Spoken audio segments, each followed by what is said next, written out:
The bride's hand shot forward so fast that nobody had time to react. The sound of expensive fabric ripping echoed across the grand ballroom. Hundreds of guests turned their heads at once.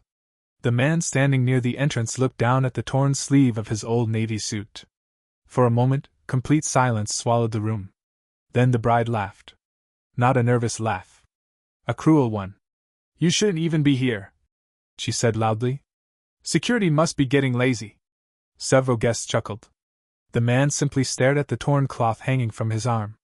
What nobody in that ballroom knew was that within the next hour, the wedding would collapse, the groom's family would panic, and the same man being mocked like a beggar would hold the future of a billion-dollar company in his hands. His name was Daniel Brooks. And he was the secret investor who had quietly funded the groom's empire.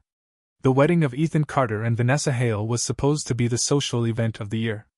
Crystal chandeliers illuminated the massive ballroom. Luxury cars lined the entrance. Politicians, celebrities, executives, and business leaders filled every table. Vanessa loved attention. Every camera in the room followed her. Every conversation somehow returned to her. Every detail had been designed to display wealth. At least what appeared to be wealth. Across the ballroom, Daniel stood quietly near the back wall. His suit was old. His watch looked cheap. His shoes carried signs of wear. Nobody paid attention to him. That was exactly how he preferred it. For years Daniel had learned something important. People reveal their true character when they believe you have nothing to offer. And tonight he was about to learn everything about Ethan's future wife. Daniel had built one of the largest private investment firms in America. His net worth was hidden through trusts, holding companies, and private funds. Most people had never seen his face. Only a handful of executives knew what he looked like. When Ethan's startup was on the verge of bankruptcy 4 years earlier, Daniel had secretly invested hundreds of millions through intermediaries. The investment transformed a struggling company into a technology giant. Ethan knew an anonymous investor had saved him.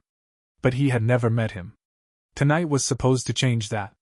Daniel planned to reveal his identity after the ceremony. Instead, fate had other plans. Vanessa noticed him while greeting guests. Her smile vanished instantly. She whispered something to her bridesmaids. They all laughed. Daniel saw it happen. He said nothing. Minutes later she walked directly toward him. "Excuse me," she said. Daniel smiled politely. "Yes?" She looked him up and down. "Who invited you?" "I'm here for the wedding." "Obviously." She folded her arms. "This is a private event." Daniel nodded. "It is. Then why are you here?" "I know the groom." Vanessa laughed. "No, you don't." "I do. Trust me, if Ethan knew you, he wouldn't let you show up looking like that." Several nearby guests began listening. Daniel remained calm. "I think Ethan will be happy to see me." The bride smirked. "You're embarrassing yourself." Daniel glanced toward the stage. "I'll wait and speak with him later." Vanessa's face hardened. She hated being ignored. "You know what I think?" she said. "I don't. I think you're one of those people who sneak into rich events hoping for free food." A few guests laughed. Daniel still showed no anger. That somehow irritated her even more. Then came the moment that changed everything. She grabbed his sleeve. "If you're staying, at least stop pretending you're important." The fabric tore instantly. Gasps spread through the crowd. Daniel slowly looked down. Vanessa smiled proudly. "There. Now everyone can see exactly who you are." The ballroom erupted with laughter. But one person wasn't laughing. Ethan. The groom had just entered from a side hallway and witnessed the entire scene. "What happened?" he asked. Vanessa turned. "Oh, some random guy got into the wedding." Daniel looked at Ethan. For the first time, their eyes met. Something felt familiar. Ethan frowned. "I know you?" Daniel smiled faintly. "Not exactly," Vanessa interrupted. "He claims he's your friend." Ethan studied him. The face. The posture. The calm confidence. Something clicked. Months earlier, Ethan's legal team had shown him a confidential photograph. A single image. The only verified picture of the anonymous investor who owned controlling interests in multiple companies. The investor nobody had ever met. The investor capable of buying entire corporations overnight. The investor whose approval Ethan desperately needed for an upcoming merger. Blood drained from Ethan's face. His heartbeat exploded. No. Impossible. The room suddenly felt smaller. Daniel! Brooks? Ethan whispered. Vanessa rolled her eyes. Who cares what his name is? Ethan's hands started shaking. The guests noticed. His father noticed. His board members noticed. Fear appeared across their faces. Because they knew that name. And unlike Vanessa, they understood exactly what it meant. Daniel nodded. Good memory. The room froze.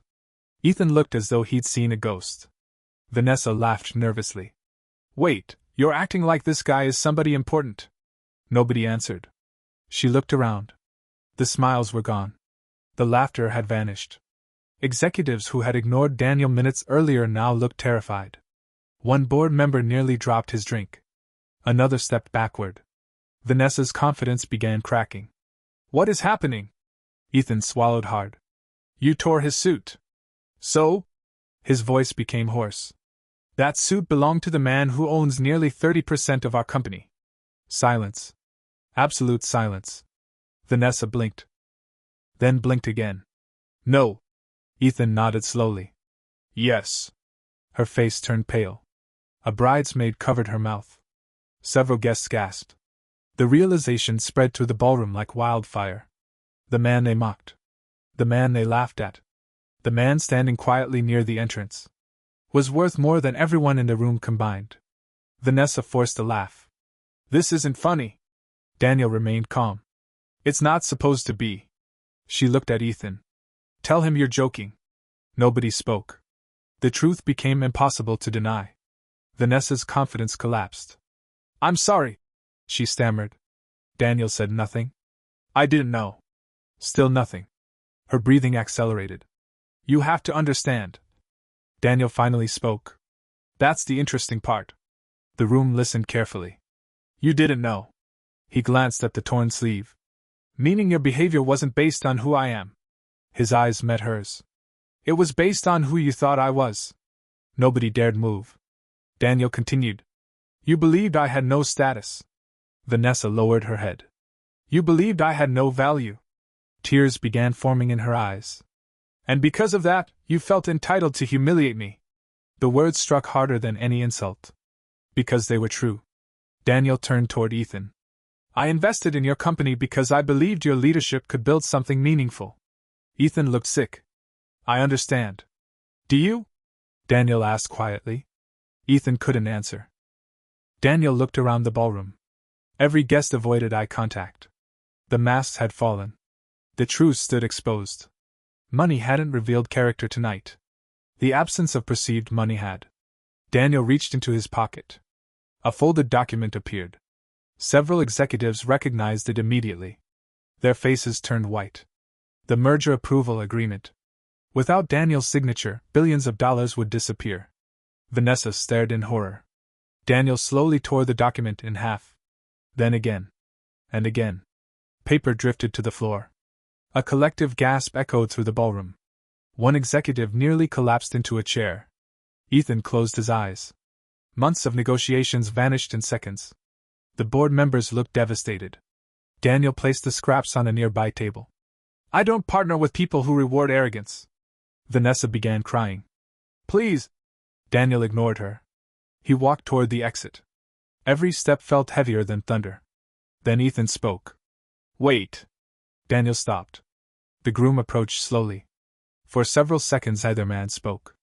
Finally Ethan said, I didn't know she would do that. I know. Then why punish the company? Daniel looked directly at him.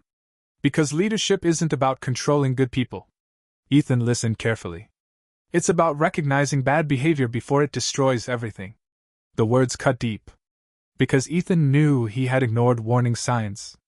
Vanessa had humiliated waiters. Insulted employees. Mocked strangers. Dismissed anyone she considered beneath her. And every time Ethan had excused it. Every time he had looked away.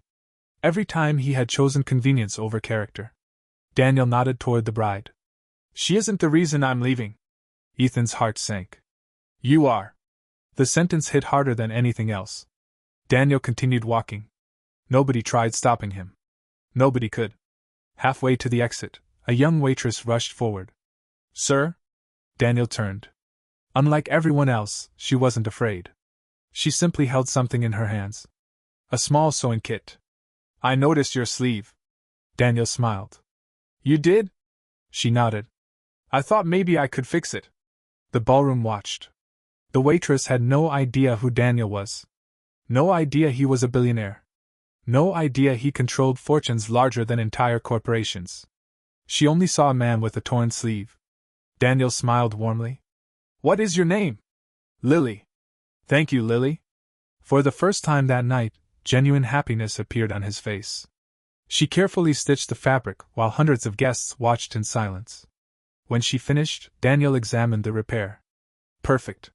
How much do I owe you? She laughed. Nothing. Daniel nodded thoughtfully. Then he handed her a business card. Not the public kind. The private one. The card reserved for people he personally selected. If you're interested in a new career, call that number Monday morning. Lily looked confused. Okay. Daniel smiled. You may have just changed your life. Months later, financial magazines would report the collapse of Ethan's merger. Stock prices would fall. Board members would resign. The wedding itself would never happen. Vanessa and Ethan separated before the honeymoon. The relationship couldn't survive what happened that night. As for Lily, she called the number. Within 2 years she became one of the youngest executives in Daniel's investment group. Not because of luck. Not because of connections. Because she possessed something money couldn't buy. Character. And Daniel never forgot people who treated others with dignity when they believed there was nothing to gain. Years later, whenever journalists asked Daniel Brooks how he identified future leaders, he always gave the same answer. I never look at how they treat important people. The interviewer would usually ask why. Daniel would smile and remember a torn suit, a ruined wedding, and a young waitress with a sewing kit. Then he would answer with a lesson that changed multiple lives. Because anyone can be kind when power is watching. Real character appears when they think nobody important is standing in front of them.